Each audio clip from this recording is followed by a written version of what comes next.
다음 주에 새벽 기도회가 월요일부터 목요일까지 4일간 있겠습니다. 금요일과 토요일 설 연휴 관계로 개별적으로 기도하시고 월요일부터 목요일까지 하루씩 새벽을 맡아주셨으면 좋겠습니다. 그래서 아침에 이렇게 봉투해서 사실 거기다 돈을 넣어서 드려야 되는데 숙제를 넣었습니다. 그래가지고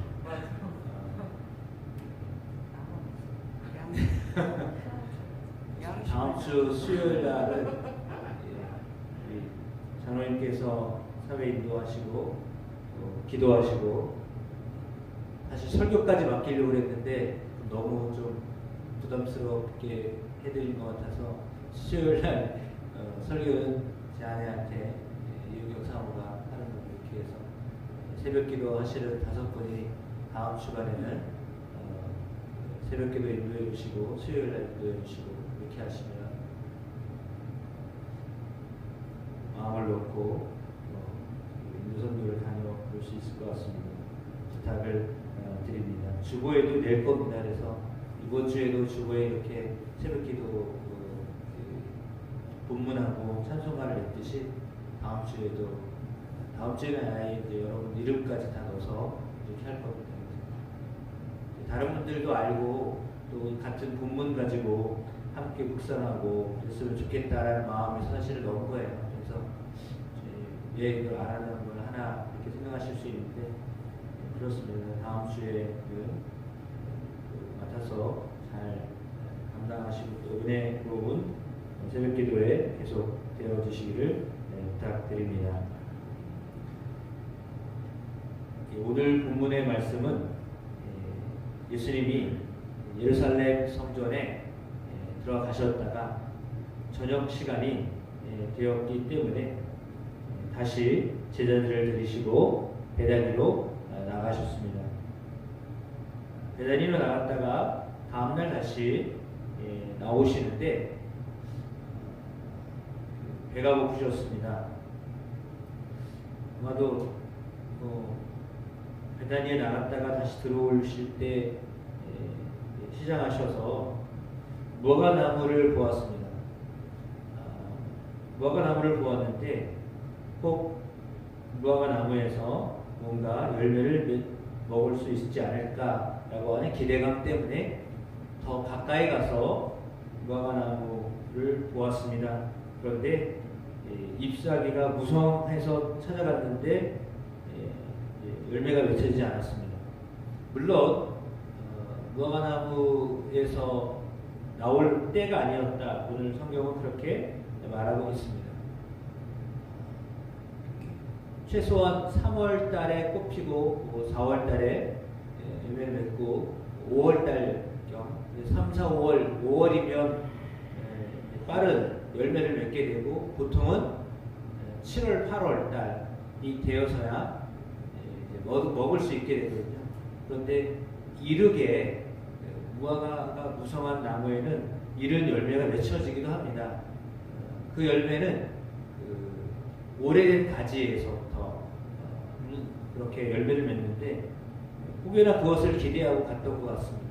그런데 열매가 맺지 않았기 때문에 예수님이 나무에게 이제부터 영원토록 사람이 내게서 열매를 따먹지 못할 것이다 라고 이렇게 말씀을 하셨습니다. 이 말씀은 실제로 그대로 이루어지기도 하였지만 사실은 상징적인 의미라고 볼 수 있습니다.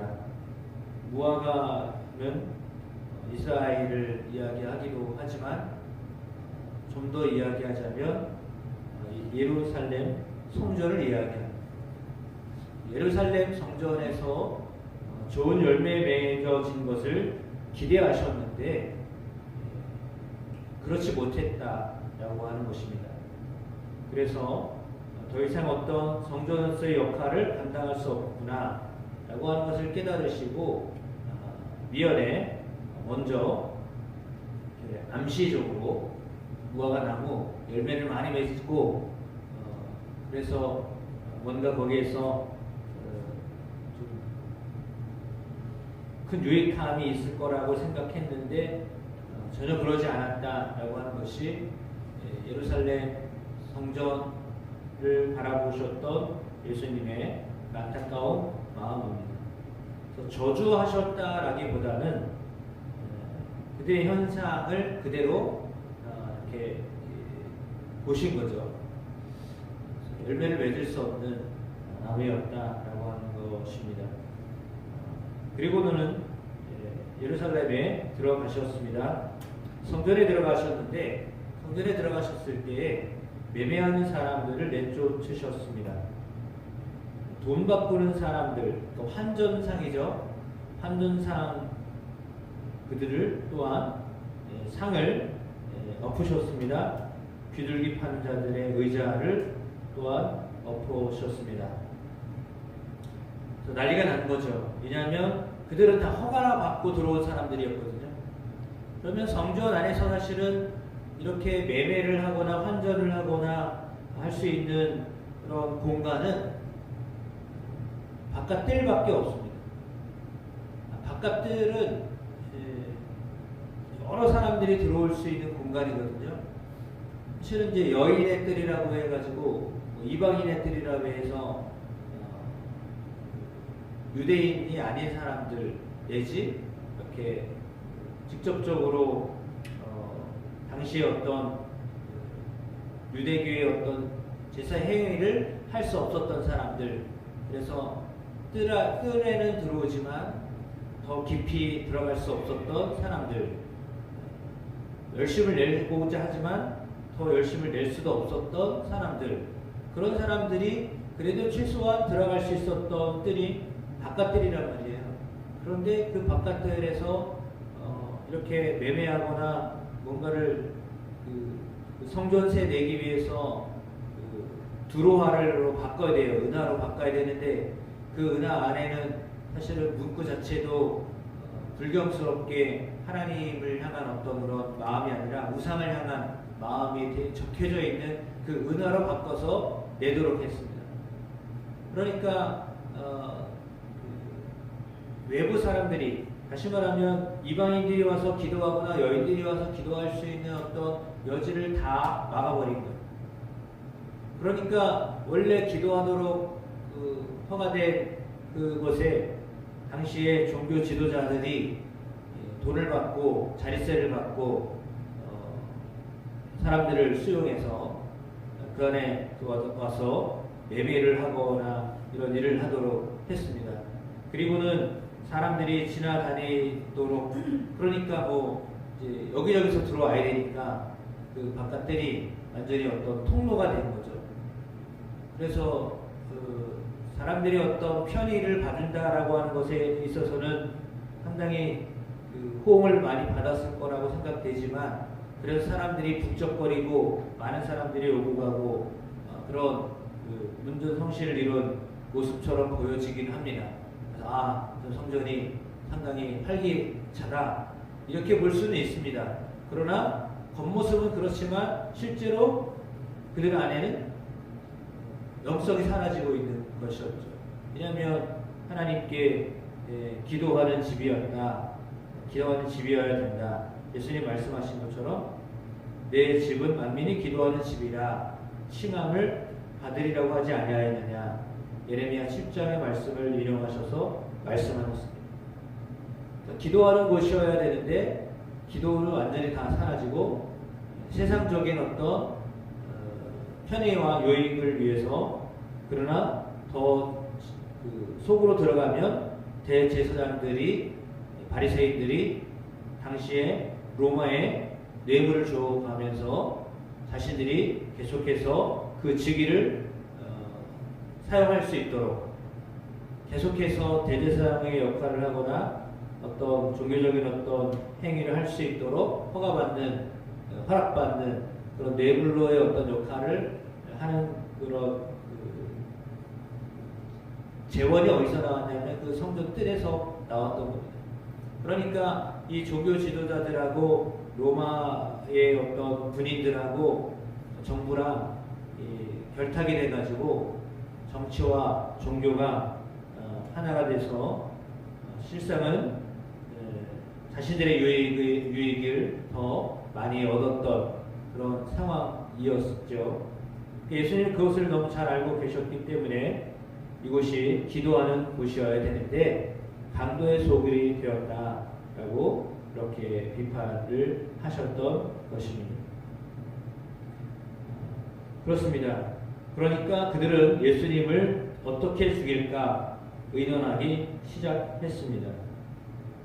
그리고 많은 사람들이 예수님의 그런 행동과 교훈에 놀랐기 때문에 그들은 어떻게 해서든지 예수님을 이제 죽이려고 그렇게 마음을 먹기 시작하였다라고 하는 것이 오늘 성경의 기록입니다.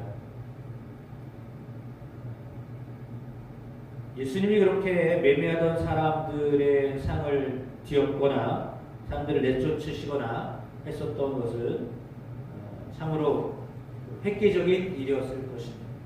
사람들은 그냥 당연히 받아들였던 것이었죠. 그런데 예수님은 성전을 정화하신다는 어떤 의미로 그 역할을 하셨습니다. 물론 그렇게 하시고 난 다음에 금방 바뀌었을까요? 그렇지 않았을 겁니다. 그냥 반발을 일으키고 오히려 더 예수님을 향한 마음이 그들에게 있어서는 예수를 그냥 둬서는 안 되겠다라고 하는 그런 마음을 더 결단하게 했을 뿐이었을 것입니다. 그러나 명확하게 성전이 어떤 역할을 해야 되는가라고 하는 것을 가르치시기 위하여서 그런 행동을 하셨다라고 볼 수 있습니다. 그렇습니다. 물론 이제 어떤 분은 뭐 성전이냐 교회냐 예배당이냐 뭐 이것에 대해서 엄밀하게 따지려고 하는 분들도 있습니다. 그래서 지금은 뭐 성전이라고 말하면 안 되고 뭐 예배당이라고 말해야 된다 이렇게까지 얘기하는 분이 계신데 엄밀히 따지면 뭐 그게 맞는 말이죠. 예배당 이게 사실은 정확한 말이죠. 건물이기 때문에 교회는 건물이 아니다. 물론 맞습니다. 많은 사람들이 모일 수 있는 곳 그것이 교회입니다. 그래서 초대교회도 본래 뭐 건물이 있었던 건 아니고 개 집에서 각자의 집에서 모였었고 그럴 수밖에 없었던 거지. 뭐 처음부터 건물로 시작한 것이 아니었기 때문에요. 본래부터 가정에서부터 시작된 것이 초대교회였기 때문이죠. 그러니까 그 당시에는 당연히 건물을 지어놓고 시작한 게 아니었기 때문입니다. 많은 사람을 수용하다 보니까 나중에 교회 건물이 필요했던 것이죠. 그랬던 거죠.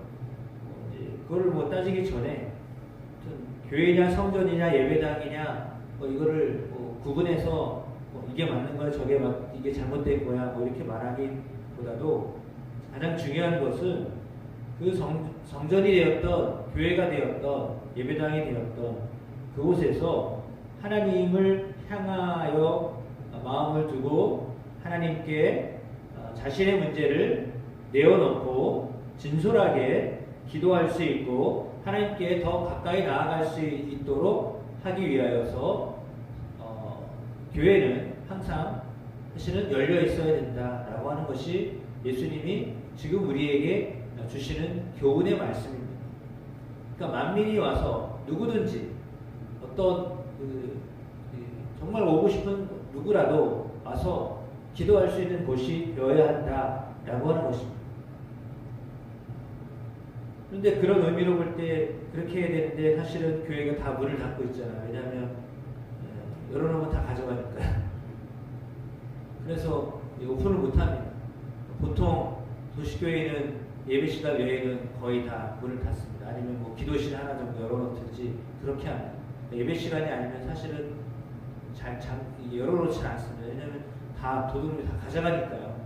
그래서 사실은 뭐 지금은 그렇게 해야 되는데 그렇게 하는 교회가 많지 않습니다. 더군다나 뭐 큰 교회는 본당을 막 그렇게 막 열어놓고 있지 않고 그런 경우가 많거든요. 보안상의 문제 때문에 그렇기도 합니다. 뭐 어쨌든 뭐 상황은 뭐 그렇습니다. 그래서 기도하려고 해도 사실 문이 닫힌 곳이 많아서 기도하기가 쉽지 않은 것도 사실입니다. 그래서 이런 저런 어떤 우리의 상황 때문에 사실은 기도한다는 것이 쉽지 않은 그런 상태에 놓여 있는 것이 또한 현실이기도 합니다. 그러니까 어쩌면 그것이 곧 예배당이 되거나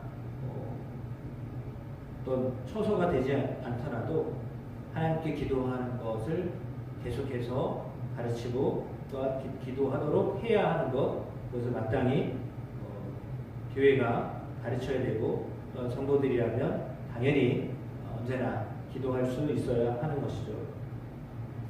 그래서 하나님과의 관계가 그렇게 중요한 것인데 그것을 놓쳐버린 채 뭔가 핵심을 놓치고 겉모습으로 아주 풍성해 보였던 예루살렘의 성전을 새롭게 하고자 하셨던 예수님의 마음, 물론 그것이 무너질 것을 너무 잘 아셨기 때문에 결국 이 말씀대로 성전이 무너지고 말았습니다. 그 안에서 더 이상 어떤 그런 행위들이 일어나지 않게 되었던 것은 훗날 일어난 일이긴 하지만 그러나 예수님 말씀처럼 더 이상 그곳에서 뭔가를 기대할 수 없는 그런 장소가 되고 말았습니다. 왜냐하면 그 역할을 제대로 감당하고 있지 못했기 때문인 거죠. 그렇습니다. 우리가 하나님께 새벽에 이렇게 나온 것은 기도하기 위함입니다. 오늘 예수님 말씀처럼 만민이 기도하는 시기다. 기도하기 위하여 하나님의 집에 찾아왔습니다. 이곳에서 여러분들이 마음껏 기도하고 하나님을 만나고 하나님 주시는 은혜를 받고 그렇게 살아갈 수 있다라고 하는 것, 그것은 참으로 우리에게 있어서 큰 은혜 가운데 은혜입니다. 따라서 하나님은 오늘 우리에게 귀한 삶을 통하여서 늘 하나님을 바라보도록 하셨다라고 하는 것을 놓치지 아니하고 사방에 우겨싸움을 당하여도 늘 열려있는 하나님을 향하여 하나님의 귀가, 하나님의 마음이 항상 열려주셔서 우리가 어디서든지 기도할 때 그 기도를 들으시는 하나님으로 인하여서 감사함으로 나아갈 수 있는 여러분의 삶이 되기를 주님의 이름으로 축복합니다.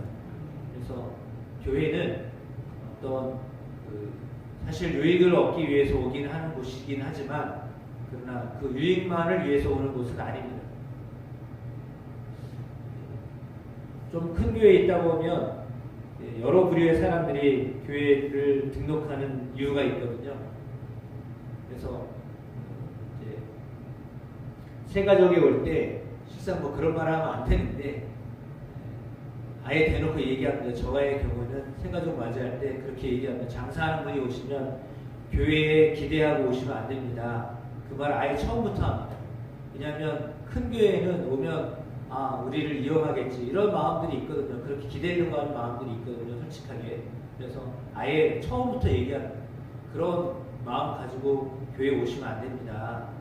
그냥 순수하게 신앙생활 하시러 오셔야지 뭔가 우리 교회에 와서 우리 교회들이 많이 찾아올 거다 이런 마음으로 오시면 절대 안 됩니다. 그런 이야기를 해주는데 사람들의 마음에서는 사실은 교회에서 뭔가 유익을 얻으려고 하는 마음으로 오긴 옵니다. 누구나 다 그렇죠. 유익을 얻으려고 오는 거죠. 그냥 손해 보려고 오는 건 아니잖아요. 그런 건 맞긴 한데 너무 유익에만 맞춰서 내가 교회 갔으니 교회로부터 뭔가를 얻어야 되겠다라고 하는 어떤 너무 개인적인 유익을 찾으면 사실은 그것은 본질에서 벗어난 거죠. 왜냐하면 하나님으로부터 오는 은혜를 구해야 되는데 사람들로부터 오는 어떤 유익을 얻으려고 한다라는 쪽으로 관심 가지고 신앙생활을 하기 시작하면 실망하게 되어 있기 때문이에요. 따라서 늘 교회가 어떤 곳이어야 되는가, 기도하는 곳이어야 된다라고 하는 것에 대한 본질적인 부분들을 놓치지 않냐고 정말 많은 분들이 하나님께 기도하며 하나님의 은혜를 받을 수 있는 곳 되기를 간절히 축복합니다.